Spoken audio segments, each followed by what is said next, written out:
Welcome to the Get With It podcast. I will be your host, Elizabeth. This podcast will focus on the decline of women in technology and how our grassroots organization works with the community to foster relationships and reducing the gap of women in tech. We will be talking with both men and women on how to continue to move the needle forward on those relationships. For more information, please check us out at getwithit.org.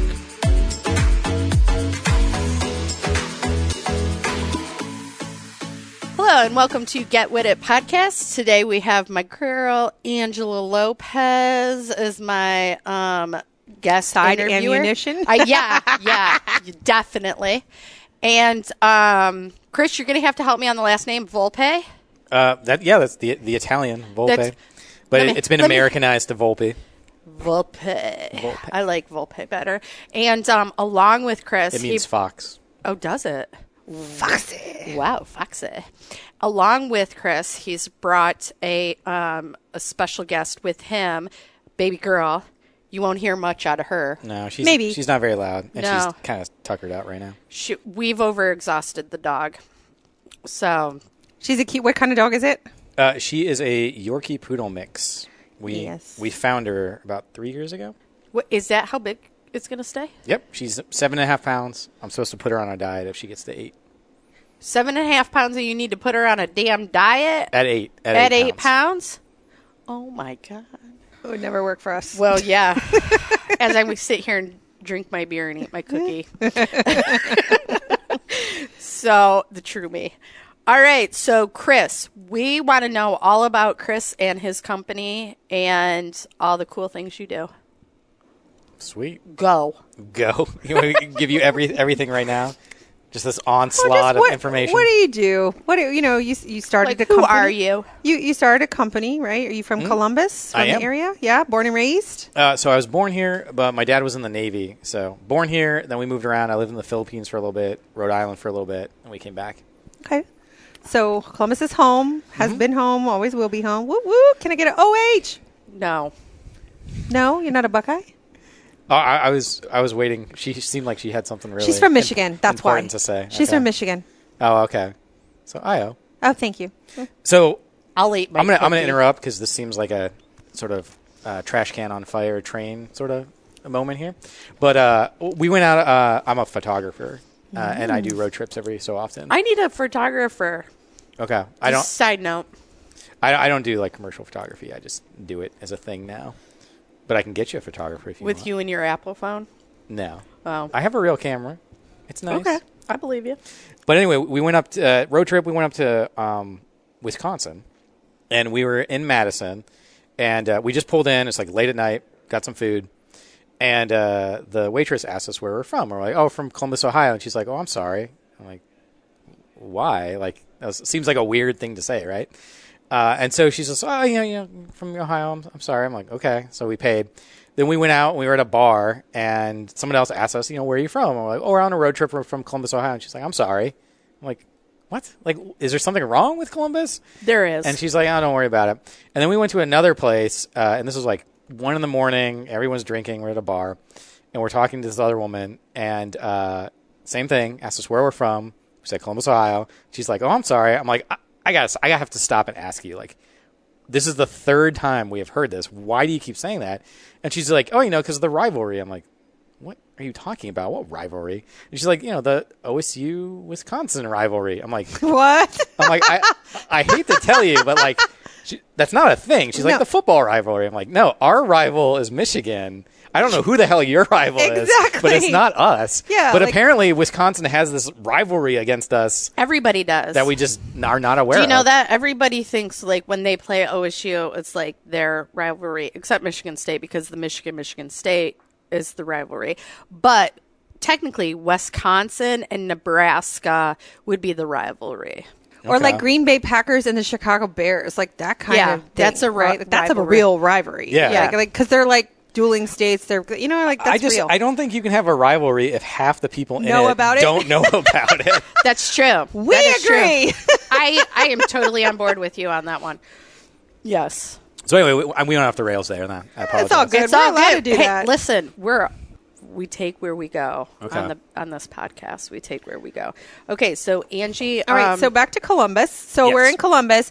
What were like? When did you start this company? I mean, what drove you? What were you doing before? Like, Yeah. So I technically didn't start this company, which I put in there because I was at OSU. I've been at OSU for a long time, or had been at OSU for like 13 years.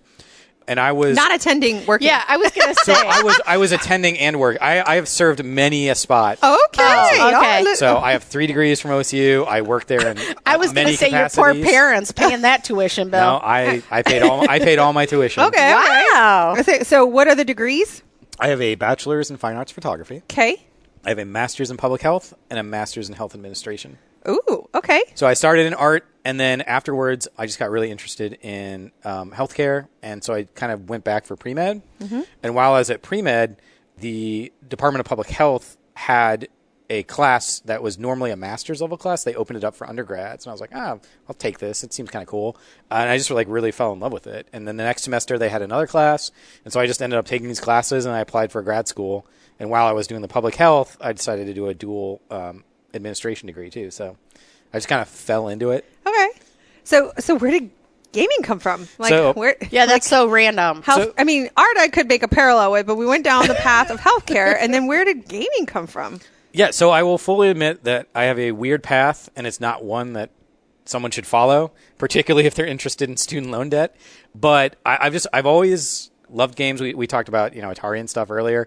My first console was a ColecoVision that my dad bought me when I was in the Philippines. But what was going on is towards the latter part of my time at OSU, I was trying to do some development projects. And so I was kind of looking around at different dev groups, and I found this group called COG, the Central Ohio Game Dev Group. I sent them an email just kind of asking what this thing was about, and I decided to go to one of their meetings. And while I was there were just all these talented, passionate people, super excited about stuff.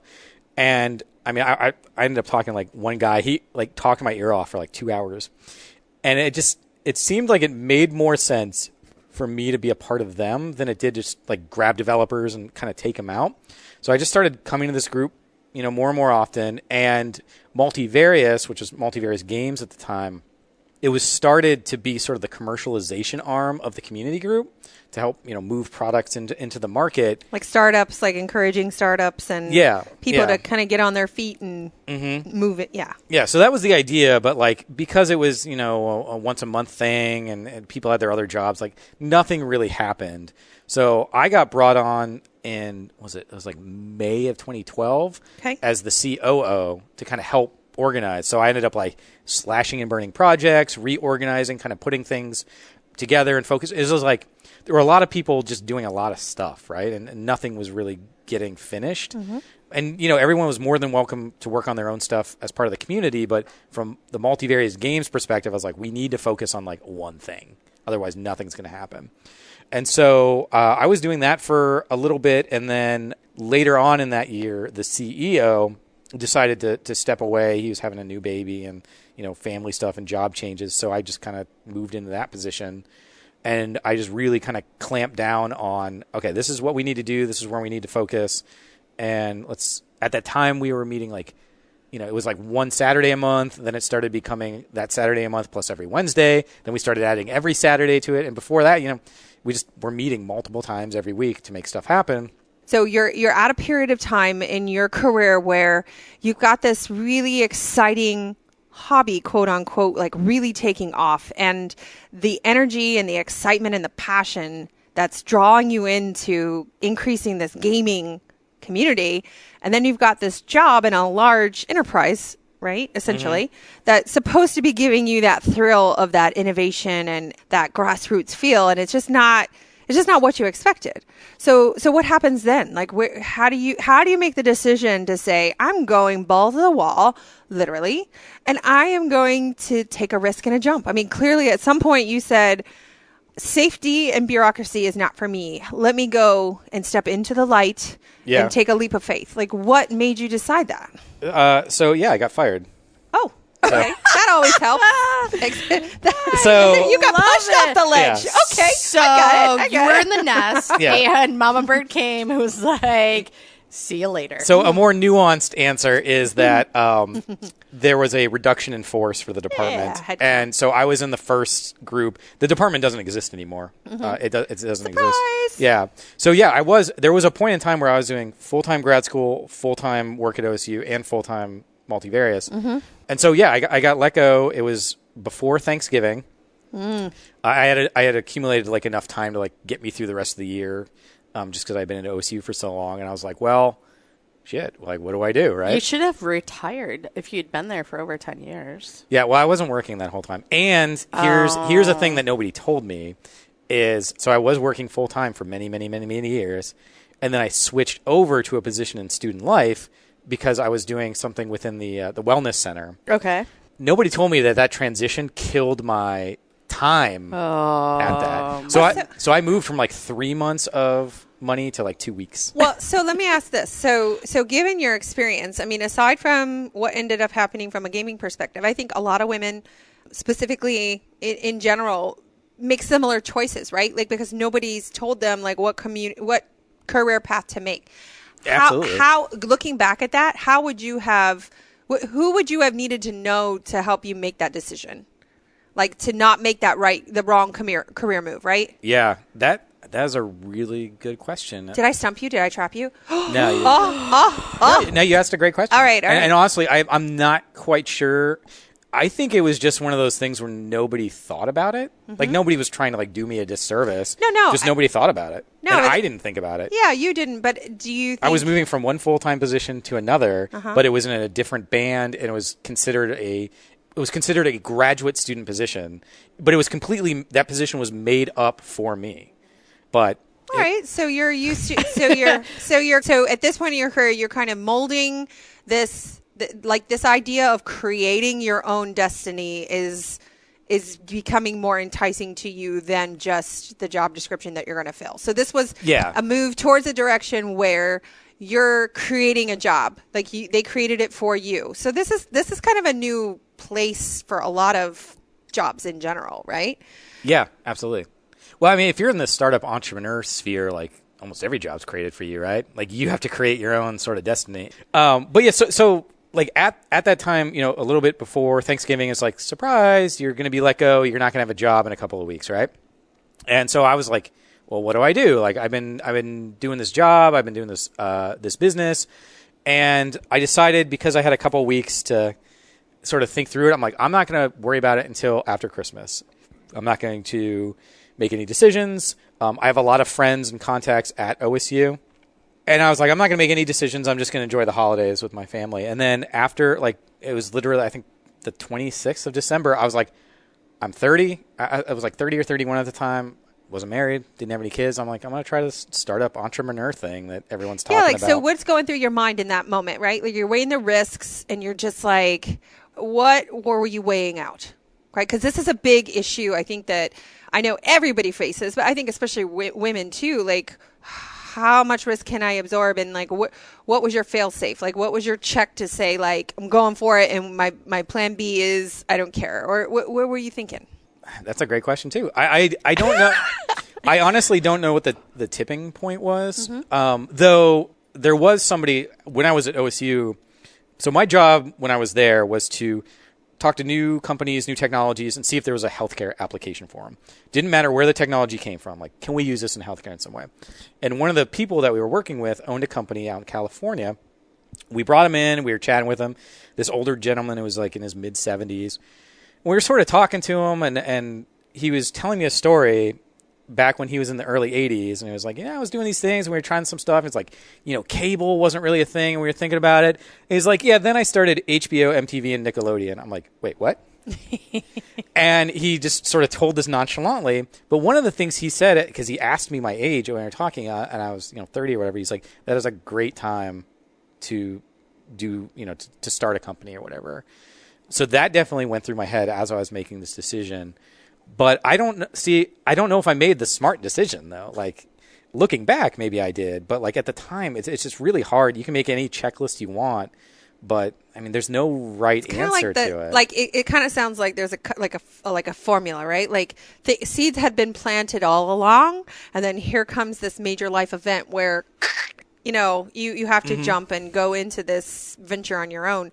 Yeah. And then you just kind of have to decide, like, am I going to keep going at it, or am I going to try something? And Absolutely. if I fail, like, no big deal, right? Yeah, and I think there's definitely certain personality types that, and I don't know if that's necessarily gender specific or not, but there's definitely personality types. So, like, my fiance, software engineer at IBM, different life experiences than me, her risk tolerance is significantly lower than mine. Yes, I worked at IBM as well. I know all about those folks. Yeah, and like she but she likes what she does, but that's not like a central tenet of her life, right? Like, she does her job, she does it well, and then she likes hanging out and taking care of people. She loves cooking and having events and whatnot.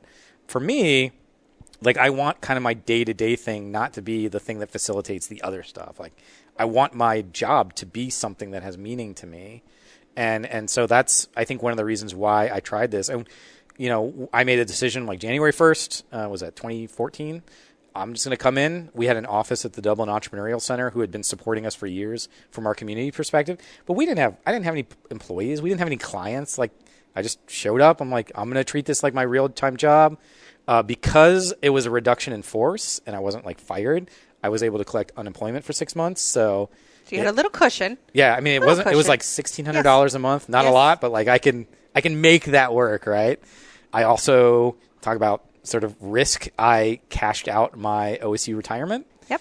And paid a giant penalty on that, but that allowed me to kind of make a couple more months work. And then let's see, we started in January. I think we had our first client in March. Okay. And another client in April. So we hadn't really talked about what your company actually does. Yeah. What do you do? I don't know. We're just there. We're just here. Just No. there? They're just chilling. Yeah. So what we do is different, I think, than what. Well, I guess maybe it's the same. I don't know. So we say we have like 3 pillars of stuff we do. So we have our internal stuff. We make our own games, apps, websites, whatever. We have our second pillar, which is our client services, where we try to make a lot of interactive experiences, mobile apps, typically for larger companies. So like MasterCard's a client. We just did a cool project for the Columbus Zoo. That is what sort of helps us exist and pays our bills and stuff. And we get to do a lot of neat stuff. But we're also in the gaming, VR, AR, creative technology space, which is difficult to sort of create business cases for right now. We do a lot of cool stuff, but it's taken us a while to like move that engine and get things going. Then the third part's our community effort. So we have a COG, the group that got me into it. We have sort of taken ownership of that, and with some of my team members, I've helped grow that. I think when I came on, there was like 200 and some people. We're now over 1,500 members. So given that you are, essentially a startup and you have things to help, quote unquote, keep the lights on, how does being connected into the technical community here in Columbus help you just exist? And why do you think it's important for companies to have that link in the tech community? I mean, we have an awesome community, and we'll get back to what you were saying earlier about where Columbus is headed, right? But the tech community is, phenomenal. We like to brag about it a lot. We want to see, like, Get With It specifically would like to kind of recreate a lot of what we have here in other cities. But, talk about how COG and you and the community kind of coexist, and why you guys need each other, and how important it is to your business. Absolutely. So I think we are an outlier in many respects, but that's also a strength of ours. So I go to a lot of entrepreneur events, a lot of startup events, and like the number one thing everybody always asks for is talent, right? We need more talent. We need more developers or whatever. I don't have any problem finding talent. Like, I have zero problem. And that's because we've cultivated our own talent pool. So because we're a part of this community, if I need to ramp up 2 or 3 developers, I can just reach out to the community, find people, and I can usually find them at an hourly rate significantly lower than what you would get through a talent placement company or whatever. So it's been instrumental to us. And as we look to grow, you ask us what we do. The main thing that we try to do is pretend that we are a movie studio trying to build a Hollywood. Like, that is what we are. Like, just like put it in your mind's eye, like rewind 100 years and somebody comes up to you and is like, we want to make this place that makes these motion pictures, and they're going to go out all over the world. And you'd be like, that's the stupidest thing I've ever heard. Or like Vegas. Yeah, Vegas is a perfect example. In the middle of this adult playground in the middle of the desert. Yeah. So there is no from a pure gaming perspective, California, New York, Austin, Texas, a little bit in Atlanta, and then Canada are like the hubs. There is nothing real strong in the Midwest. Most of the mountain states and central, there's nothing going on. So what is, I mean, from a gaming industry at large, like what is going on out there? Like what's the gaming industry like? Like what are the pillars? Like, and what are we doing in Columbus as a Midwest, just kind of even a regional thing that kind of plays into that or connects us to this larger ecosystem? Sure. That's like 5 questions. I got them all. You got them all? Yeah. Okay. So the big thing, if you're asking, like, what is the gaming industry like? The big thing is that there's been this sort of fracturing. So back in the day, there used to be a couple small studios, some more medium-sized studios, and then some big studios. With the advent of things like... Because gaming is a lot like movies. Yeah. Essentially, right? Like yeah, absolutely. Gaming has a narrative. Gaming is not just... Actually, the film industry is very similar to this now. Okay. So because of sort of the ubiquity of technology and distribution systems like the App Store for mobile, there's now a whole bunch of small studios and some big boys. There's like nothing in the middle now. And that's opened up the door for small people like us. So our studio's 5 full-time, 6 part-time people. We can put something out on the Apple App Store in a couple weeks, and there's no cost to us. It's like $99 a year to register your company. That's like nothing, right? And we can buy some software and stuff. If we were to do that 20 years ago, to get a license, let's just say we're going to make a PlayStation game, right? You would have totally have to. Well, wait, 20 years ago that was like Sega Genesis. Yeah, 20 years ago would have been like the start of PlayStation and PS2 stuff. It just came out. Yeah. But if we wanted a PlayStation developer kit, which is how you test and build on, it would have been a couple $100,000. And if we wanted barrier to use to entry. Exactly. Oh my God. Even what year is this? 2018? Where are we? We're at 2018. Yeah. We're here even a few years ago, like 4 years ago, we were looking to get a game engine, which is in essence like pretend Photoshop for games or whatever. We were looking at one called CryEngine, which is based in a company in Germany, and I was talking to them back and forth. They wanted 500,000 euros per game to license their engine. Okay, and what is that for our friends here in America? Like at least 1.5, sometimes 2. So yeah, at that time it was over $700,000. Yeah, okay, 1.5. Yeah. Sometimes it goes to twice, and depends on when and where. But now what's happening because of these things, like CryEngine almost doesn't exist anymore. They're bankrupt. The other big ones are Unity and Unreal. You can get those on a subscription service from you can download it for free right now and work on it. And if you want to start subscribing, it ranges from like $50 to $100 a month. So if you're on your own today, like from what I'm gathering, like if I decided like I'm going to build my own game, are there sounds like I could do this, or is it best in a team? Like, do you need a few people to kind of riff off of to be able to do it? Like, what is the skill set of a small gaming team, or what do you need to? I mean, I always think it's better if you can properly manage and you work well together. I always think a team's better. Collaboration, transparency, communication. You get new ideas. I mean, how we were working on this. So one of our games, Hatchet, which is on the iOS and Android store, we released that 4 years ago. I remember the time we were working on this problem, and like we were sitting around the table and trying to figure it out. And one of our interns is just like screwing around in the corner, like playing this game. He's like, "Well, what if you did this?" And we're like, "Son of a bitch!" Like we all just stopped. It was a simple, elegant solution that none of us had thought of.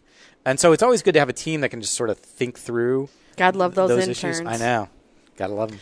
Well, but I think there's an element to the startup too, where you're willing to listen to the interns, right? Because I think in big business, we want bright young people to help us innovate and everything. But as soon as we plug them in, it's kind of like comply, and you kind of lose that, right? Absolutely. Right. Yeah, I think it's really hard to know what you don't know, and it's even harder to be willing to step aside and listen.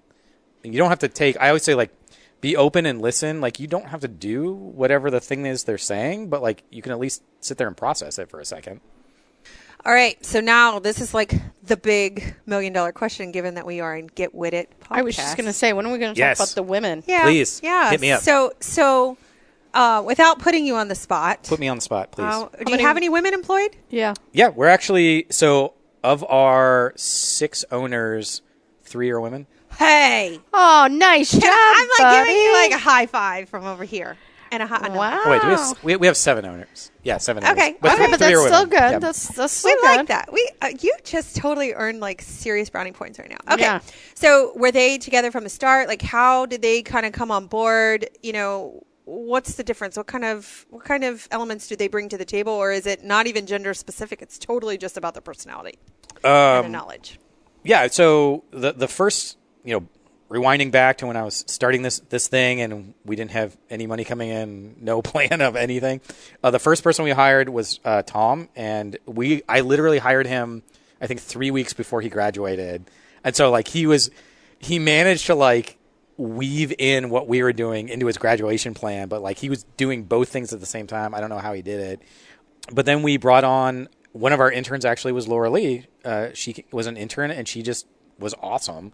And so I brought her on. She developer? She is a 3D modeler and Unity generalist. Okay. And then Tom, what? Tom is a developer. Yeah. He's a programmer. So it's kind of like so what are you guys like Java? What kind of language do you guys from just a hard code kind of like framework are you guys working on from a language? So in general, we tend to do C#, JavaScript, and C++. Okay. As just like a high level. But I mean, we also HTML5, CSS, PHP, all the fun stuff. Yeah. And then so the 3D modeling piece comes into play really nice because you get to design the experience, right? And the whole, it just kind of ups not just the development capabilities, but it adds that wow factor, right? Yeah. So the 3D modeling is essential when we're making, so like the app we just did with the zoo, they're having these baby giraffes. 2 baby giraffes are going to be born hopefully soon here. So we modeled out the giraffes and animated them and put textures on them and fur and everything. So that's really important to anything in the 3D space and the VR space. Okay. So like if you like, I don't know, I've just seen my son play Halo and it's like, you got that 3 kind of. Yeah, those are all 3D models. Yeah. So you have to have that. Or like I think, I don't know where I saw it was like Tony Hawk, like he put all these like feeler things on him and they watch him do his skateboarding things and they kind of model his movements against that. Like Fortnite. My kids play Fortnite. That's the new stuff. My son's 23. Fortnite. Fortnite. Fortnite's making an amazing amount of money. It's insane. Well, makes me want to rip my hair out. Fun fact, though, is Fortnite is developed by Epic. Epic owns the Unreal game engine. So you have Unity game engine, Unreal. So Epic's sort of cornering the market on a lot of stuff in some interesting ways, but that's going down the nerd rabbit hole. Well, the gaming. We like to. Yes. We like to geek it out. Yeah, we like to geek out. We do. And so that's just it. So in the gaming industry, like, what is geeking out? Like, what do you guys consider? Because I know, like, just business application developers and to a degree, like fintech folks, like in their Bitcoin and all that stuff. Like, what is geeking? Yeah, what's geeking out for gamers? Like, what do you guys do? I mean, I think guys and gals, clearly, because you got a lot of women. Guys, gals, non-binary. Yeah. We as an industry, I don't even think we can answer that question anymore because, so I'm 37. I think pretty much anyone 35 and below is just been born with gaming in their system. So to ask like the difference between gamers and non-gamers is almost a non-question right now. Well, I mean, so what's the difference though? Okay, showing my age, 41, like growing up with Atari and then Nintendo and Sega and then seeing my son go through PlayStation and Xbox 360 and all that kind of stuff. I mean, to a degree, aren't I a gamer too? You are? Essentially. Well, so I think at one point you were talking about... about... No, you're not. You don't play. I go to Do you play stuff on your phone? 16-bit... No, I don't, because I am too busy marketing and having a conversation with the community. Forget with it. That's the game I play. But that was what you were just talking about. Like, is everything a game?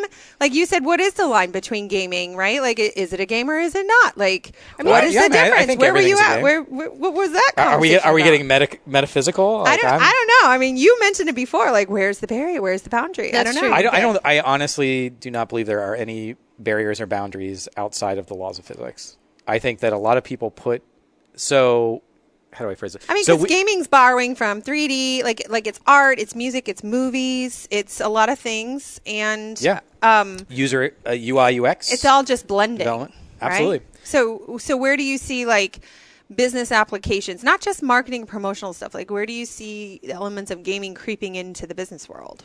I mean, so healthcare is a big space for that. So we did a VR app for upper extremity injury earlier. So that's being used by clinicians. It has a Amazon backend to it. In essence, it's an enterprise solution. You just wouldn't think of it sort of that way. We did a project with Nationwide Children's Hospital. Like, we do lots of things that you could consider an enterprise solution, but we sort of added an extra layer on top of it. So it sounds like you're able to help businesses innovate through gaming, right? Like the builds of the gaming industry, like the 3D design, giving an experience, creating a reality, creating a different realm, if you will, helping kind of give a different perspective, right? Yeah. And so is that where you see like software in general going? So I fully acknowledge that, like, I'm a weirdo. And there's no weirdos in technology. No, why would you say weirdo? Well, I feel like people like to categorize and constrain things in ways. I think it's buckets to help understand. Yeah, right? I call it mental buckets. Exactly. Humans like to put things into buckets so that it helps like us what they do explore understand. the world. Yeah. But also, some of those things can be limiting in a lot of ways. So I have many a conversation with people. I'll talk about gaming, and I just see their eyes gloss over it, right? Because their mental bucket is 16-year-old kid sitting around playing games, right? That's true. But they don't think about, like, just in the entertainment sphere, the vast majority of games, like there's a game called Gone Home. Gone Home projects itself as a horror game. Like, nobody's at home, you got to figure out what it is. But that game is actually a narrative adventure about a young girl working through her sexuality. And that's not something that you would sort of think of just off the bat, right? And so there's all these opportunities. Paper Please is another great, so we're talking about all this immigration policy and building walls and such. Papers, Please is a game where you play as a border patrol agent, and you have to decide who gets into your country and who doesn't. And the only thing you have to go by is their photograph and the information that's on the papers provided to you. And some of them are just refugees trying to get into your country. Others are terrorists trying to do you harm. And you just have to make the best decision you can with imperfect information, right? So there's a lot of, like, interesting new things that are coming out in this space that just aren't running around shooting people. So how do you see, on that same note, how do you see for inclusion and diversity, specifically around women, how do you see women being added into the whole mix? He's got this really nice flyer. Yes, I see. I do have, we have a flyer. I'll talk about that. I think that, and I can't remember if I sent you the article about young girls coding and putting themselves into the narrative. No, you didn't. I'll find that article and send it to you. I thought it was really interesting. But the cool thing about this break between the big companies and the small companies is that all these small companies are 1 to 3, maybe 5 people.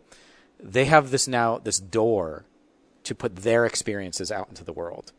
Just like we sort of saw with book publishing maybe 15 years ago, where independent authors could put things out. We're seeing something very similar in the gaming space. And so if you have some coding knowledge, maybe you have a friend that can help you with art, or you can find someone in the community and whatnot, you can put any story you want out there. And it doesn't have to be super complex. It doesn't have to be, again, our buckets, right? We get trapped in what we see on TV. So we expect these giant spectacles of experiences. But, like, every movie doesn't have to be Marvel's Avenger, right? It doesn't have to be a 3-hour, $500 million extravaganza. We could just have these moments, these quiet moments or these personal moments or whatever. So I think that's a very exciting time for our industry to see all of these people. And because of that, we are seeing the rate of women developers and women game designers is going up every year. Before we talked, the ratio of gamers is about 60-40 men, women, just people who play games, which is vastly different than it was a decade ago. Game developers is about 90-10, so we got a lot of room for improvement here, but we're seeing that every year increase year over year. What are the things that are drawing women? I mean, obviously, barrier to entry is low, sounds like. What other things, like being able to express creativity, the interest in the matter, like the narrative? Like, what are the things that you've seen, even just with the women that work for you, that are really drawing them? What are the things that they're passionate about that are drawing them in? Yeah, I mean, that's a very large question. Yeah. I think it's a very personal thing as well. So we have lots of people coming from lots of different areas in our community that are just they're trying to find, just like anybody else, they're trying to find their place in the world. They're trying to find the things that give them meaning. And I always say, like, if something is interesting to you, it's going to be interesting to other people, right? I think a lot of us, all of us, are trying to navigate how do you use, in our case, technology, gaming as a medium to tell your story or to make things that are interesting to you. I met with the Black Hat guys yesterday. Ryan Frederick? I do know Ryan. No, I met Bruce and Brandon. Oh. I didn't meet them, but I had a meeting with them. But they're talking about wanting to get, you know, young African Americans involved in development and whatnot. And one of the things that we were talking about was like, it turns out, if you can believe it, that young black men like playing video games.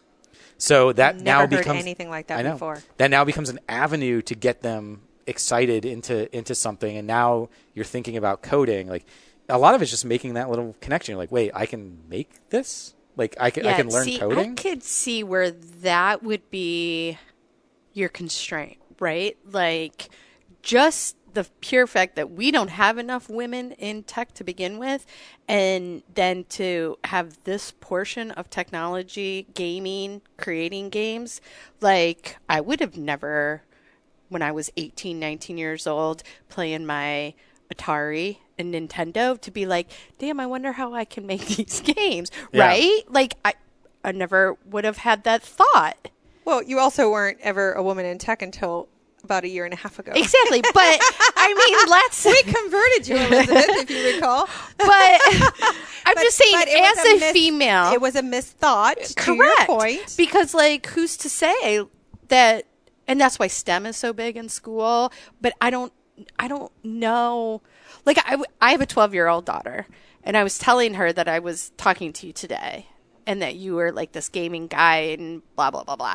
And she was like, oh, is that like a real thing? Is that a real job? It is and a real I was thing. like, well, I think that's, you know, well, first of all, women generally, like, we think about what's a real job. Nurse, teacher. exactly. You know, and now the scope is getting bigger. Yeah. For the engine, but even still, like, seeing and being interactive, like, they use their phone like it's nothing, but understanding that they could build this is Absolutely. like a light year away, right? Yeah, like, she was in the STEM program. She took apart a phone and she put it back together and learned how the applications all worked and whatnot. But when That's more than I know. What I said to her was, she's a nerd. It's all right. I can say it. Geek. We like to say geek. Nerds are like the socially, but geeking is just smart she's and cool. nerd. I think she's cool. Within the gaming space, like, and that's funny, 'cause we talked about growing up or whatever. Like, when I was growing up, gaming was a straight nerd thing, and that was not a positive comment. Now, nerd culture is like, that's looked at. There's so many events around nerd culture. There's so much money involved in nerd culture. I call it geek culture. Geek. Maybe I know shift- you like to say shift geek the out. word. I mean, like, personally, like, not only did I have a TRS-80, but my dad had, like, King's Quest, and then I also may have played Leisure Suit Larry. Yeah, that game's awesome. Yeah. Oh, my God. Here we go. That is a game that cannot be made today, but it is So- something special. Let me ask you something. As a child, I may have been playing Leisure Suit Larry, which kind of explains a lot. Yeah. Actually, now that you say I can't. I'm going to look the other way, actually. So let me ask you this. Please. You have this big gaming expo. I do. And who is the focus of this? So we don't really have a focus. So there's no age. Well, how about what is the Gaming Expo? Yeah. Like, what's going to be there and who should go? Let's say that. Yeah, so this is always the problem we have on the branding side of things, because we're a very broad, diverse group. So if you break it down, our biggest age group is 18 to 25, followed by 26 to 35, followed by 13 to 18. So we skew. Do you notice our age group was not in there? Yeah, we skew younger. I'm not in Speak there. for yourself. I've rebranded to 30. Oh, Yeah. have you? Yes. Yeah. Oh, shit, I rebranded over 50. But we have a lot of different people, so we kind of break it down. If you're interested in game development design, you want to maybe get a career out of it, or you want to make your own stuff, we have sessions and whatnot for you. Or if you just like games and gamer culture, we've got tons of stuff to do too. Right, like strategies for certain games and like approaches, or just introductions to new games. Like, it's more about the sort of thoughtful critiquing and designing of games, like in movies, right? Like, so if you go to a movie festival, you can be like the person just enjoying the whole music or the film festival of it, or you could be critiquing it, right? Like Yeah. having that discussion. Like, I love how they made this construct, but they should have done this, and the story didn't quite, reach to what I expected. And so take that and then add like the technical element on top of it. So like how, in the case of like you're watching something by Alfred Hitchcock, right? Like, you're looking at the visuals, you're critiquing the or narrative. Like Marvel but X-Men, right? Like there's a lot of critiquing around the Marvel X-Men movies. There's a lot like that shouldn't happen. That didn't happen in the book. It didn't do this, right? So that's part of the that's part of the nerd culture I'm not a big fan of. Oh, really? I mean, I understand. We're going down a rabbit hole here. It's like Star Wars. So I firmly believe that as a society, a global society, we are completely incapable of properly critiquing a Star Wars movie. Like, we are just not able to do it. Because we don't even space travel now, so how therefore... No, I just think we have entered into a space where, like, there's a certain... In order to properly critique something, you have to be objective and rational, and you have to be able to move back from it and talk about it.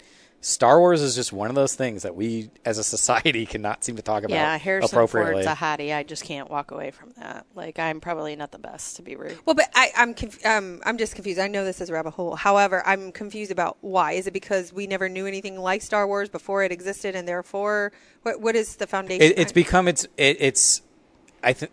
It's its own subculture. Yeah, it's its own subculture. Okay. It's become so ingrained. So the original Star Wars movies are ingrained in people our age. Mm-hmm. The next set. And I like that you said our age. That was nice of you. Yeah, I'm 37. Were you 4 years different? I don't know.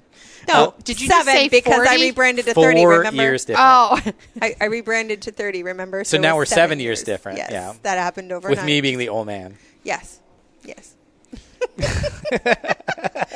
No, but so okay, so let's talk about subcultures in the thinking, right? Sure. So And this blends in very well. So I'm sorry, I didn't mean to interrupt. This blends in very well with the so there's the Gamergate, Me Too, and Toxicity bundle, which this bundles into as well. So now ask your question first. No. We can jump into that. I'm throwing. See, Wow. normally I ask the complex questions, I know, but now you that just threw out a was- complex answer. So now I'm throwing out the fishing pole, and we got to. But you got to ask a question words. first. But we need to know what those I don't even remember are. those 3 words: toxicity, and what were the 3 words? I don't even remember So what you just there's said. the Me Those are Too new movement, words. right, is one part of Me it. Too. Okay, I know that. Then part. there is Gamergate, which Wait, you should probably start back. Maybe now our listeners don't know the Me Too. Well, let's have our male guest explain Me Too. That would be interesting. Yeah. Okay, so now I'm on the spot. Yeah. So I guess there's no way you've not talked about this on this podcast, but We haven't. We have not actually. Really? I mean, we're on like podcast. Well, This is you're number 4. oh sweet. You know, Chris, you should have done your research. yeah. So we haven't gotten there. Okay, But that's so just- I actually you can be first. I feel bad because over the next 2 weeks, like I've been so busy with GDEX planning. I know, because have- I've been giving you a hard time about I have this. not appropriately been. I had a meeting before this, and like I didn't look up anything about Did this. you drink before that? We really Before the meeting or at the meeting? At the meeting. I drank at the meeting. Nice not job. before the meeting. We really understand all the pressures Oh, about I'm building a just conference. teasing you. We do. Well, so okay. So you named 3 things: Me Too, Gamergate, and Toxicity. Yes. Me Too, go. So let's do it in reverse because Me Too is the newer of the Oh, of the okay. group. Oh, all Toxicity. right. All right, Okay, we go. So Gamergate. We could talk for hours about Gamergate, but I mean, let's define it first because I've not actually heard. so in essence, there's a lot of nuance in here, but in essence, what happened is that there were some female game reviewers in like places like IGN, GameSpot, like high-profile magazines, right? That also happened to be little caricatures or whatever in games, right? And then it became this big. I don't know if you can swear on this podcast. Yes. You can. Okay, so it became this big shitstorm of how can a review site properly review a game when a member of the review staff is in the game? So it's like, how can the New York Times properly review Bias. this movie because this writer is in the movie, right? It was a total nonsense thing. Right. Any legitimate news outlet is going to have objectivity. It's going to have editorial control. It's going to have all these things. But it became this big back and forth between. So it was fake news before fake news was a thing? Sorta, yeah. That's what I'm hearing. Yeah, I mean, Gamergate is essentially the original fake news. it kind of is. Gamergate is just like it's total It's total garbage. It's people were arguing that these news sites cannot be objective because they have people in them, and the sites are like, no, we're capable of having somebody like in their free time go and be on a game and have it not impact the reviews of the game. And they're like, well, how can we trust you now? Because, you know, you're going to review this game and you're giving it a 9 out of 10. Like, how do we really know it's a 9 out of 10? Mm-hmm. But it was this really underlying, sort of anti-women sentiment, really, is what it was. Okay, so about what time period are we talking here? So this was probably 20 years. No. This was less. I would say 2010 to 2012. Oh, okay, so. Yeah. But also, I might be off because my brain is mush right now. It's okay. Have more to drink. Yeah, thanks. But it just became this really sad thing that. So you found like it was like fake news in that it's discrediting females in the industry. Kind of, it's like they were on the rise and then all of a sudden kind of taking a nosedive because of this, or just a lot of people in general, not specific to female. So I don't know if it necessarily had to do with women being on the rise in the industry, just more a sense of like.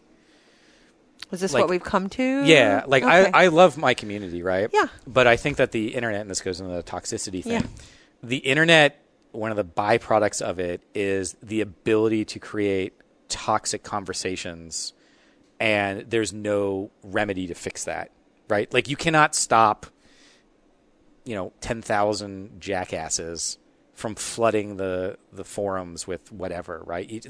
There's no mechanism to do that. And that's unfortunately something that happens in the game industry a lot because people in the game industry tend to be more tech savvy than others. So they have the mechanisms and the knowledge to be able to be pains. So like my mom, for example. They're more critical. They're more overly, sounds like everybody's mother. They turn into their mothers and then all of a sudden they're just like, oh, that is just not good enough. That'll never do. Yeah, I mean that's definitely part of it. But it's a vocal minority of people, but that vocal minority knows how to use the technology. But is it ego or what drives that? It's probably a combination of ego in some senses. Male ego? It tends to be more male driven. Yeah, because when you think about it, like gamers in general, you said we're 60-40. Mm-hmm. Well, I don't know. I mean, we made the Hollywood reference, right? And I just like Kardashians and all the, the Kanyes and people just, dissing people, Tupac, right? Biggie. I mean, show business is show business. And I wonder how much of the game, given the technical environment, but then also it's kind of show business, right? Like it also has that element to it. So how much is hype for the hype of it, and how much is it like total ego geekdom? Like we've interviewed other we'll interview other technical people, but if you work in a technical environment, there's a lot of ego, a lot of pride in people's solutions in development, right? Like that's Correct. just exists. That's a culture that exists. So it's kind of like you take that pride plus add some show business, and I don't know. I'm just trying to get a feel for gaming, and I don't know if I've touched it. Yeah, well, I think the issue is that the toxicity is generally coming from people who have no station or stature in the industry. So they may have internal pride, but like nobody knows who they are, and like they're not a part of the industry in any meaningful way. So it's not like Siskel and Ebert, 2 thumbs up, 2 thumbs down. This isn't like they have the street cred to be able to do it. Right. These are just people flooding the gates with Reddit. This isn't like an Anderson Cooper, Kellyanne Conway kind of thing. This is like haterade in a massive proportion. Okay. Yeah, and again, I think it's there's even us again our generation.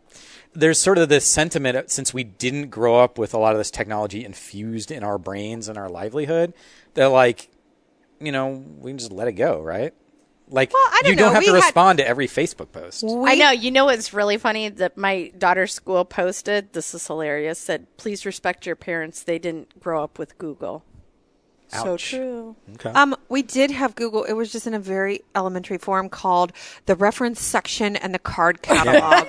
Thank you. Also, you can argue. We have a curious mind, and we actually use Google for what it was designed for versus what do they use it for? They use it for YouTube. Social media. No, they look up stupid YouTube videos. Can I just tell you how many times? My son's 23 years old, and I cannot tell you how many dumb videos he watched with his power. Right? Like, sure. So I think that's really what we're trying to say is they've been born with power that they don't necessarily know how to use, like that superhero that has to come into their powers, versus we appreciate it because we didn't have the superpowers when we were born. Just I would turn that sentiment around as we didn't grow up with Google, but we invented Google. So just saying, it's a lot easier to be a passive recipient of something than you it is guys to make serve, something. son. I mean, like now whether or not microwave, three-way calling. Was there just an action? Okay, there? before the smartphone, do you know how many iterations of a Palm Pilot I went through, like the cheap booty versions of them, before we got to this guy? You know what I'm saying? Like there was a lot of different devices that I had to go through, and a lot of disappointing Christmases because I didn't get the real Palm Pilot before I got this. Okay, so I've been waiting for this guy. So I got the iPhone when it came out. Like that happened. Right? I did too. It came out on my birthday. 12-year-olds 2007. 12-year-olds did not get an iPhone in 2007. No. Now every 12-year-old has one today. Mine does. But that's just dumb parenting. Just kidding. Just kidding. Just kidding. I'm just kidding. Just kidding. You can admit the dumb parenting. Yeah, it's like, is every podcast like this? Yes, basically. Yes, you missed the last one. Okay. So back to the gaming expo. Let's just like talk about. Sure. Toxicity of the gaming expo is a great transition. Yeah, I love it. We still have to touch on me too, but I just want to make sure like we get to this point where it's like we understand like who needs to come to this gaming expo, like who should come and snoop around. I mean, even So I'm actually gonna I joked about it, but I'm gonna make the jump from toxicity to our expo. There we go. Because I'm extremely proud of the expo that we've made, the community that we have, because we do not have a toxic community. And that is because we are very, very clear on what the expectations are. Actually, I just had it's kind of funny. I had a call today. I'm getting our speaker schedule organized.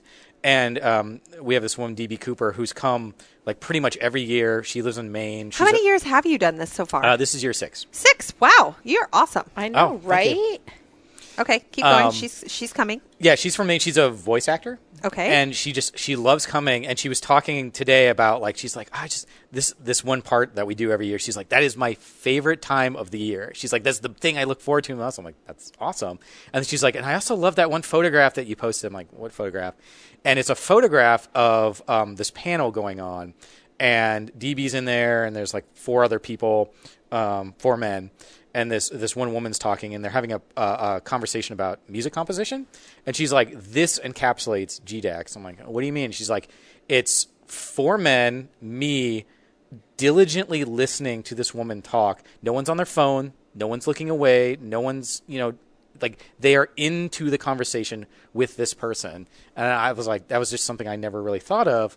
But I'm really proud that we've created that environment where like anybody can come in. They can feel like they can have a conversation and talk to people. And so there's this Midwest humble thing that I'm trying to get over. Yeah, we like it. I know. So even those people up north. Yeah. So I'm trying to get better about like promoting our successes, right? Mm-hmm. So I am very, very clear on what I expect from people. Mm-hmm. And it's been rare, but there have been times where just people are toxic or whatever. And we're like, you give them the chance, like I'll sit down and I'll tell you that this is unacceptable. And you need to understand that like I am talking to you and I am the face of this community, right?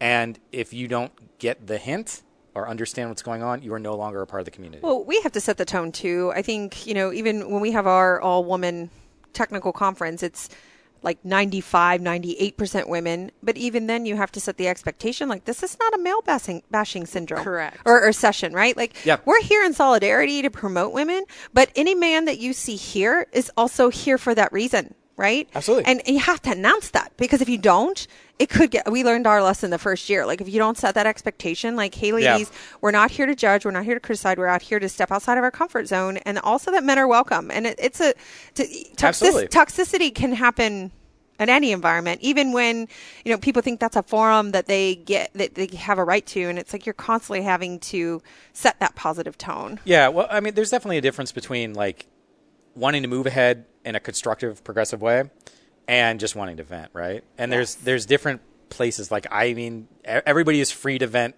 about whatever they want and come back to it. But, one of the things that's going on now, and I assume in your conference is like, well, women are 50% of the population. They should be represented. They should be a part of it, right? But like men are also 50% of the population. So like hamstringing them and whatever is not going to get you where you want to go. Yep. We did, so we have a segment in every GDX. It's called GDX Perspectives.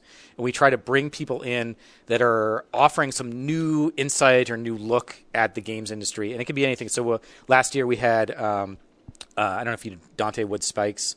He's done a bunch of stuff in the community. He's really awesome. He came in and did a talk called Gaming While Black. And he brought in a couple of people from his community, like kids, to sit on this panel with him so that they could see that, like, oh, you can make games for a living. There's really exciting things. 3 years ago, we had a panel about women in gaming. And it was moderated by a woman, Jessie Fox, who works at OSU, who's super awesome. When it got to the Q&A section, this woman stood up and she's like, we have to talk about the elephant in the room. And everybody was like, what is the elephant in the room? And she's like, the fact that, women aren't represented and like, why aren't they a part of this? And there's only one session at GDX for women. And we're like, well, first of all, that's factually untrue. But second of all, she asked that question in the main theater with GDX Perspectives, which there's only one of, like we selectively handpick one of. And Jessie was very good at moderating. She's like, look, that's not why we're here. Like the point of GDX is to be constructive and to help build people up. And we consider it a platform to help people be successful, whether it's startups or individuals or whatever. And on our website, we sort of have a code of conduct where, like all of our sessions, we expect our sessions to be treated as college-level conversations. And that means that we are going to handle difficult topics.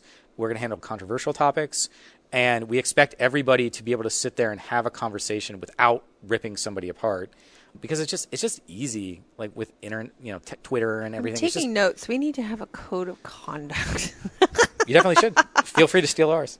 We should have that. We do. You have all sorts of notes going on over here. Yeah. No, but I think that's essential. I mean, like I said, we try to set the tone, but I think it's important that everyone have they all feel safe to have a conversation, and they're not going to be, shamed or persecuted Absolutely. for their gender's rights or wrongs, right? Right? Nobody wants to feel like crap going to these things. They want to stay in a positive mindset. Yeah, and I make sure that every speaker, there's only been one speaker that we let in that was a little like on the borderline, and we're like, huh. But that sort of happened after the fact. But we emphasize that every talk needs to be constructive and move the industry forward, whether that's local or, global. Yeah, I mean, to be honest, it sounds like even just this variety, just the topics that you've slipped in, like musical composition, sounds like there's an enormous amount of creativity at this conference. And so you mix creativity and technical skills together. So it sounds like, you might be a technical person and, getting inspired by some of these conversations, getting outside, like you'll benefit from it, right? Yeah. And just like we were talking about where applications are going, kind of letting a little gaming rub off on you is probably a good thing, come right? over. We'll rub off on you. Woo! Elizabeth's like, hey. Technical people are creative in their own rights. It's just, it's not always front facing, But yeah, I really believe in our community. I think it's really strong, and there's a reason why. So like somebody like DB Cooper, she comes back year after year, and she'll come back. She wants to come in a day early so she can look for houses in Columbus because she loves being here so much and being a part of the show. And where's she based out of? Maine. Oh, wow. Yeah.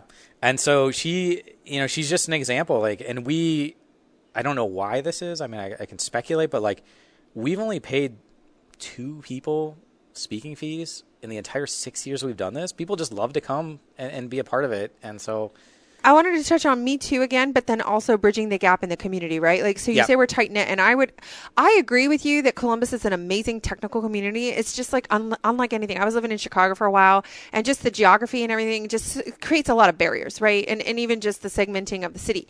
And it made me think about why I liked living in Columbus, and it was basically because of my network and the tight community, and I couldn't imagine waiting to get back. But I kind of say, like, everyone's kind of like, the city's growing rapidly, and there's lots of pockets happening, and a lot of people doing really awesome things, like your gaming stuff, and then we're doing women in tech stuff, and there's women in digital, and then there's, drone user groups, and FinTech 71, in Rev 1, like all these different pieces. What do you think are the bridges for the coding or for the gaming industry? Like, how can we all intersect? Like, where do you see some opportunities for intersecting? And like, how can we make sure like people are diversifying their footprint, right? That they're building those relationships and connecting into the gaming community. Sure. So first off, I want to say like I want women in tech more involved in GDEX. We're done. We're there. Okay. Yeah, we're totally. You didn't have to invite us. We're all there. Okay. That's happening. Although the product conference. No, that's 24th. Okay. So done. how do so we would be so thrilled to have a presence this upcoming weekend. Okay. Whether it's we have stickers, right, that we'd love to bring. We have flyers. We have a huge conference in November 5th in Cleveland. So we're branding out to other communities. So okay. Yeah, Angie, we want to take note here that we would love to make a presence here at this conference, right? I was gonna just show up. I was like, is this like Comic-Con at all? Like, do I have to dress up? Are you just gonna be like outside and like knocking on the door? Yeah, I'm pretty sure you have to pay. Like in right? Ghostbusters Yeah. when Rick Moranis is knocking on the door Yeah. in the restaurant. Yeah, like that's gonna be me. Okay, I'll try to control her. Oh my God. Oh boy. Okay. So in your trifecta of things that are happening in the gaming industry, you talked about Me Too, Gamergate, and toxicity. So. And they're not all happening right now. I should emphasize. Oh, okay. It's sort of like a historical process, right? So Yep. Gamergate was first. It kind of was like the original kind of fake news, but in the gaming industry.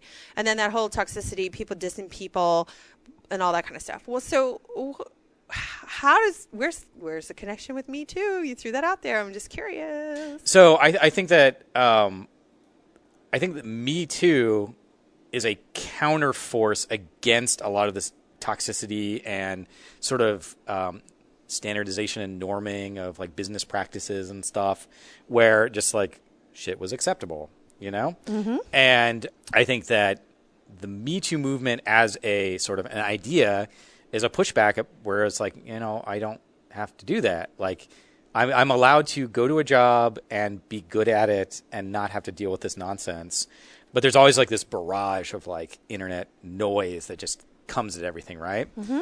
I don't know how do you stop the internet noise other than just trying to be the best person that you can be. And I think that's ideally that's what the Me Too movement is supposed to represent, like trying to be the best that we can be, not just women, but men and everyone.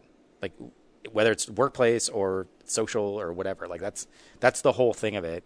I think where we're at now is like just in this weird balance where technology, just the pure amount of noise that can be created by technology is overriding a lot of people's better judgment and sense of self and everything. And I mean, we see that in politics in particular. We're seeing it in social media. We're seeing it in just general pop culture. But I am an optimist, and I firmly believe that like most people are good people at heart, and they don't want to be mean. They're just trying to do their things. They're trying to take care of their family and themselves and whatever. And so I think whatever, like we open the technology floodgates, right? And like technology is just a mechanism to accomplish goals. Like it's not in and of itself an always good thing. It's just a tool. I think we open the floodgates of technology through Facebook and Twitter and other sorts of social media. And that just like somebody's opened the spigot and like all of this crap dumped out. And it turns out that like all that stuff is not good all the time. There's plenty of good things, and obviously like having the ability to discuss ideas, particularly in regions of the world that like are autocracies, and like it's very difficult to group together and have common ideals.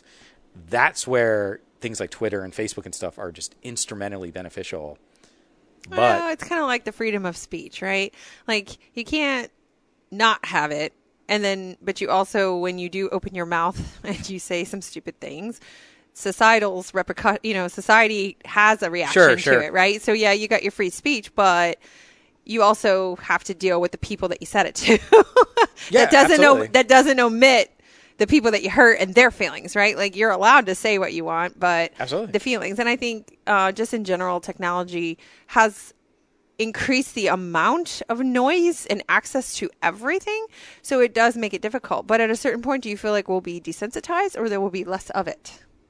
I think we are in the point in history where we'll figure that out. Yeah. I honestly don't know. No, I think you're totally right. Like, acting like an asshole on social media doesn't prevent you from having repercussions. No. You know, and then people talk about, like... Because people are getting, celebrities are getting contracts dismissed all the time because of that, right? Just because you're accessible to something and you press the send button and you put it out there doesn't make you any less in the limelight and responsible for your fan base, right? Yeah, freedom of speech only applies to the government. Like, the government is not allowed to interrupt your freedom of speech or freedom of religion. But, like, there are societal implications. There are business implications of what's going on.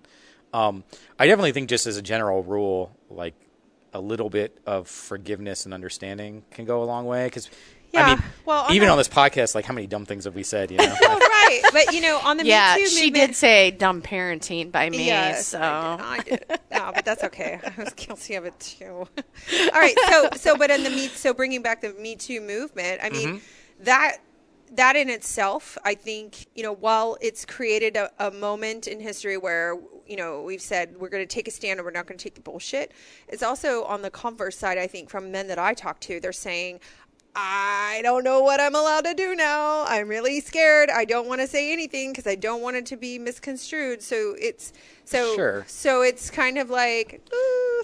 Yeah, but that's probably just more of a reflection of, like, the times we're in where, like, I think in all honesty, like, we're not sure what anyone can say or do about anything. Like, all of our, and this is more a political conversation, which will take up another hour if we want to. But, like, poor Darren. We won't, Darren. I mean, just all of our... But it is interesting, though. You can't lie, right? Like, this is an interesting conversation. Is it, right? though? Is it? He's like, I listen to shit like this all day. But I'm just... Yeah, I think all of our cultural norms and stuff are just in this weird amalgamation. And then, but the other side of that coin is, like, a lot of our cultural norms were just, like, they were what we did because we did it. And now we're questioning them. Yeah. So and that's not necessarily a bad thing. Yeah, so we're just questioning and we're pushing back on instead of just obeying. Is it because we have more leisure time to play video games, perhaps? Probably. Just kidding. Video games are not the cause of the leisure time. But that's another thing that's like, we should be building towards a society in which we work 20 hours a week and then we spend the rest of the time building ourselves up as better people. The problem is we're spending most of our free time just on nonsense and garbage. But speaking of that, why does the gaming industry focus so much on violence? So I would say that the simple answer is that it sells. You know? So a story I tell is I did a TEDx talk, TEDx Columbus, a couple of years ago. Thank you. And I remember I was in the green room, and one of the other speakers came up to me, and she was talking to me, and she was like, long story short, she's like, in essence, I don't think what you're doing is valuable. I think it's a waste of time, and I don't know why you're spending a career on it. I was like, wow. Well, first of all, I'm about to go give my TEDx talk, so thank you for that. Yeah, what an asshole. Sorry. But I mean, like, only assholes do that right before someone's going to get ready to go on stage to a TEDx talk. Like, who does that? Yeah. Talk about toxicity? Yeah. Ouch. So the question I sort of turned back on her is like, do you consider, this is how I asked it, do you consider movies to be art? Yes. Absolutely. Okay.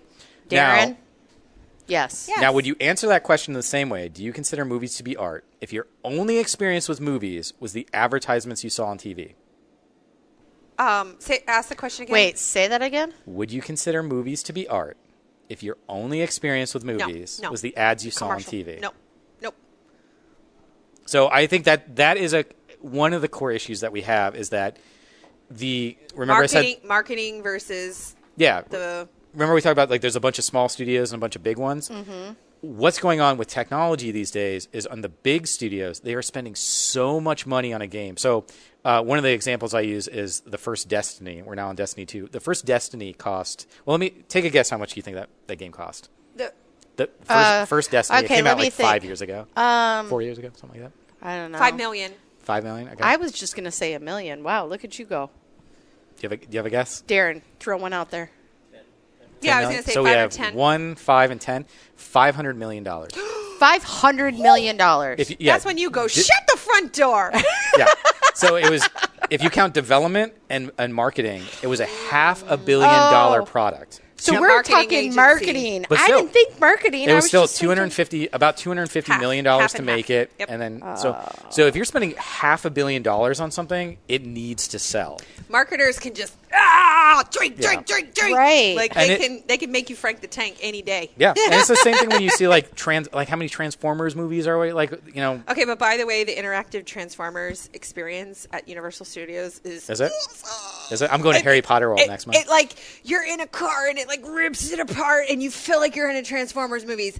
I did the Harry Potter one, but that Transformers is the way to go. Oh, it's nothing like it. Nothing I mean, like it. I saw the first Transformers in theaters. Do gaming people do that? Like, there's movies and there's that gaming, that interactive experience. You're making me nervous. Is that the same thing? Is gaming doing that, or is it movies? Like, or is it the hybrid between the two? in terms of like having like a Interactive experience. Like, I'm at Universal Studios and I'm in a Transformer starting. car It's and starting. it's like ripping off, and I'm like in this experience, and it's kind of like I'm in a video game, but I'm in the movie. Yeah, I don't. it's definitely starting. There's a big Nintendo thing that's going to be happening in California, like a big amusement park. So that's definitely starting. But anyway, back to the thing. Like the larger idea is just gaming itself has this again mentality, this perception or whatever. But most of the games that you're seeing are the big heavy hitters. You're not seeing the nuanced things. Well, so it's like microbreweries, right? Like, so if I go to the store, I'm going to see like the mass absolutely. beers, right? Like I'm getting a lot of Stellas, and then of course the Budweiser. But now all the microbreweries and the local breweries are becoming popular. So how does one engage in a marketplace to experience these? It's challenging. So it's probably only been, let's say, 15, 20 years in which game developers have been, like the people who made and designed the game, have had some sort of naming recognition. So like we know who Steven Spielberg is, right? We know, who Stanley Kubrick is or whatever. Like there's probably 4 really well-known game developers in the world. And that's just because as an industry, that's not something that we focused on, right? So that's part of it. Like we're starting to see like, oh, this is a collaborative work, but there are people who are really putting thought and their essence into these kind of things. Yeah, but I thought gaming was, because it's so strategic and you have to like, it's kind of like, let me fool you, ha ha ha. Like, you're making it so challenging that you can't get to the next level and people have to buy the answers and all that kind of stuff. Not that I've ever done that before. Maybe I have. Okay. But I mean, I thought that kind of pride would go, but it's a collaboration of people, not just a person. Like masterminding it all, it sounds like. Well, it really depends. Like right now, we're seeing games that are being developed by, and it ranges. So, Call of Duty comes out every year. That's actually it comes out annually, but there's actually 3 global studios that work on it, and they're on a 3-year cycle. So by the time a Call of Duty game comes out, there's like 1,500, 2,000 people that have touched that game at some point. Okay. Right? So that's much different than a indie game in which it's a sort of labor of love by 3 people. And so, a lot of games aren't... I call that Love Child. Love Child? Yeah, I got a Love Child. It's like commercial almost, commercialized. Call of Duty is so commercialized. Yeah. I mean, it's just like Budweiser and Bud Light versus like the local brew IPA or, whatever, right? I mean, it's kind of like that in the industry. It's like your right? Well vodka versus your Grey Goose. No. It's the local distilled vodka, because Well vodka is also mass produced as well, just at a very much lower margin. We're talking about things that I know about really well. Oh my God. Welcome to the vodka hour. Yeah. All right. Well, we got to wrap it up, right? We got to wrap it up. Poor Darren over here. I know. He needs a potty break. Yeah. Okay. Chris, Well, see, okay, first of all, let's talk about my gosh. what's Masuricon? Matsuricon? Yeah, what's that? So we're strategic partners with them. It's an anime convention. Oh, because it says featuring the coolest guests, but I wasn't there. You're right. That's right.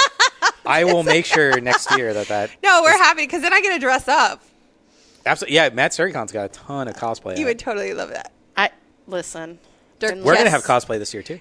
That's what I was saying. Do I dress up? Because I'm like, absolutely, go for it. Oh my goodness. We're gonna have All right. competitions and everything. really? So we want to do one last shout out for Chris and Gaming. Are we running out of tape? We are. Gaming Expo, which is this coming weekend, the 29th and 30th. Mm-hmm. Dev Day the 28th. Dev Day the 28th. So this is like a 3-day. Mm-hmm. The expo's on Saturday and Sunday, and then our developer day is on. And Friday. we use developer broadly, so lots of different people. You don't have to be a programmer. Okay.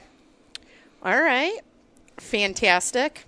TheGDex.com. How much are tickets? Yeah. How much are tickets? Weekend is $65, and if you are a student or veteran, it's $50. Okay. What about Friday? So Friday is $80, just straight up. Straight up. It's Separate. it's So a if separate ticket. It's Okay. a separate thing. Okay.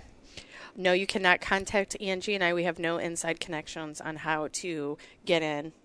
We're just going to be knocking at the We're window, too. just going to show up. We're going to have our boom boxes, and it's going to be like, it's going to be the 80s movies. Yeah. And we're going to hope you guys hear us. So, That's awesome. We've talked about this before. I'm more than willing to offer your listeners and or guests a discount. Really? If you want to talk offline Wheel about and it. deal. yes, we will We will chat it up. absolutely do that. So, all right. So we're looking at the 29th and 30th, 28th Dev Day. This is exciting. This is it. I mean, Sixth this is year. the week. I mean, this Sixth is your year. sixth year. This is the 6th year, yeah. You can geek out. You can Congratulations. dress. Thank you. Yeah, it's something that started as a small community endeavor. It just It keeps never on trucking. Columbus is awesome. It just never just stops, right? So, Chris, I Yes. think Angie and I had a wonderful time. We did. We really did. And literally feel like I could talk to you for like 20 more hours. I did too, yeah. We covered a lot of For the ground. love of God, no. Darren's like, what the hell? We didn't get enough beer for this. Cut. There's some Angry Orchards, by the way. Okay. So, maybe we bring Chris back, though. Yeah, I say we bring you back. I'm happy to be here. Because I feel like we only kind of cracked the open, Yeah. the onion. There's so many layers to There- you. well, I don't know about that, yeah. I feel like we need Wow. to peel back some layers. Okay. I'm not saying you make me cry or that you smell funny. I'm just saying there's a lot of layers. And our special guest, Yeah, baby girl. Baby I don't know where she baby is. girl, she's Baby lost girl. in the room. Oh, she's down there. She's good. But she was lying next to Hi. you for a while. She was. Hi. Absolutely adorbs. So, She's a good girl. I'll send you a photo. You can post it in the we Yes, sure the if notes or you, whatever. if you want her professional, like the 80s style. Yeah, she like, actually has an cat picture. Instagram. Oh, she does. Yeah, dog called baby. Dog called baby. All right, there Columbus you go. Women in Tech is going to Um, follow her now. But yeah, I think there's a lot of exciting things. Columbus is a great city. I think there's a lot of amazing ideas and people coming out. So if I can do anything to help spread the word, help you guys out, I appreciate you inviting me on. So We Oh, appreciate you. You've been a you. pleasure. This Thank has you been so great. much. We're going to have a take two with Chris. There's so much information. Yeah. Yeah. Okay. Well, thanks again. thank you. Yeah, after we go to your conference, it's going to be game on. Oh my God. I love terrible puns. We I like big puns that I cannot lie. Multiverse is filled with puns. Every other sentence is a pun. All right. Well, thanks again, Chris. And we will see you this coming weekend. Angie and I will be there. Yeah. In our costumes. GDex 2018.